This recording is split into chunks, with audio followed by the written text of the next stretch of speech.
करके ला करके और फिर उस गुफा के अंदर रख दिया और लोगों को दिखा दिया कि अरे मैंने जो क्या है 7 तले के अंदर से नीचे जा करके और ये रत्नों की मूर्तियां निकाल करके लाया हूं। लोग वाह वाह करने लगे और पैसों की झड़ी होने लगी। इस प्रकार का वर्तमान में चला।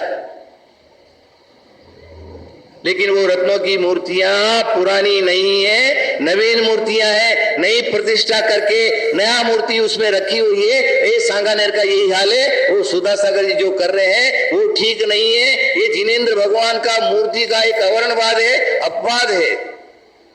मैं एक बात पूछूं, वर्तमान में सुधा सागर जी ज्यादा ज्ञानी है कि आचार्य शांति सागर ज्यादा ज्ञानी थे? उनको ज्ञान नहीं था? आचार्य देशभूषण महाराज को ज्ञान नहीं था? निमित्त ज्ञानी शिरोमणि आचार्य विमल सागर जी को ज्ञान नहीं था? हाँ, चलो मेरे को तुम ये भी महाराज का उनका आपस में चल रहा है इसलिए महाराज उल्टा सीधा बोल रहे होंगे उनके विरोध में, लेकिन उनको ज्ञान नहीं था क्या? उनके ज्ञान में नहीं आया कि 5 तला और है, 6 तला और है, और नीचे जाकर के और मूर्तियां निकालो?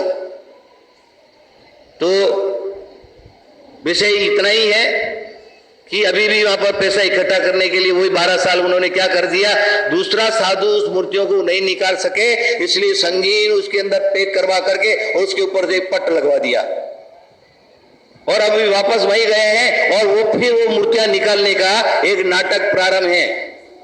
चलो ठीक है, मैं जिनेंद्र भगवान का क्यों रत्नों की मूर्तियां चाहे बाद में रखी हो तो भी भगवान की मूर्ति है, हमारे लिए पूज्य है, हमारे लिए वंदनीय है, हमारे लिए नमस्करणीय है। लेकिन उन मूर्तियों को हम 1000 वर्ष 2000 वर्ष पहले की है, इस बात को हम स्वीकार नहीं कर सकते।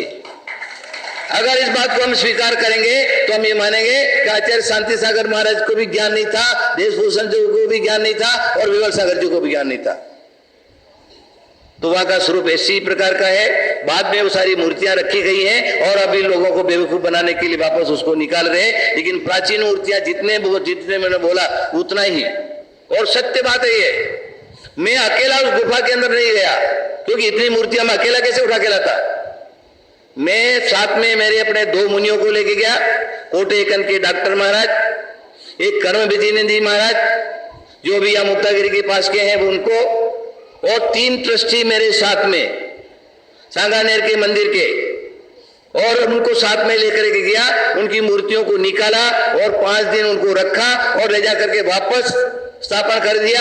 मेरे को तो नहीं कोई सांप मिले, न कोई बिच्छू मिला, न कोई अजगर मिला, न कोई भूत पिशाच मिला, कुछ भी नहीं मिला। सीधा गया